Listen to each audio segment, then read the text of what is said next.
Sini,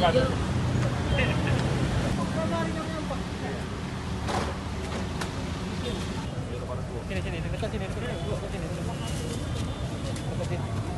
Jangan ke sana, anggota sini. Ujung. Nyari makan ya Bu ya? Cari makan. Kalau boleh tahu dapat penghasilan berapa sih Bu? Dapat semua ini Bu? Kita dapat beras 10 kali. Mereka identitasnya ada dah.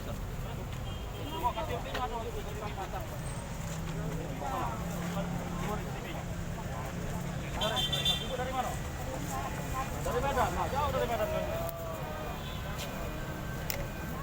Dari mana? Lembang. Kabari.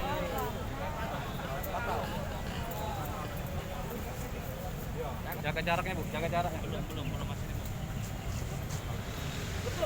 Turunlah masuk dengan salah. Kami tidak melarang Bapak Ibu dari makan, tapi tempatnya yang dilarang. Ya? Tidak. Tidak itu badut-badut itu. Kan ada korban kemarin, tabrak wong di sana. Itu. Terhadap para anjal dan juga ada sebagian juga manusia-manusia gerobak yang duduk-duduk di pinggir jalan terus meminta-minta di lampu merah. Ada juga tadi badut, apalagi kemarin kan ada korban. Maka hari ini sebenarnya dari beberapa hari yang lalu, tapi optimalisasi saya minta hari ini mulai digerakkan untuk diadakan operasi. Tadi ada 5 titik tersebar, nah, baru dapat dari beberapa 2-3 titik, jumlahnya 13 orang Pak Kasat ya, 13 orang, nanti dibawa ke Pol PP, kita data identitas dirinya. Tadi kan ada yang dari Linggau KTP-nya, ada yang dari provinsi lain.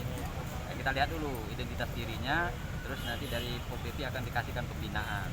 Itu lain kali tidak terulang. Ini Kak, termasuk yang manusia-manusia yang bawa karung ya ini benar, itu termasuk tadi kan ada beberapa orang manusia karung, saya lihat sendiri tadi.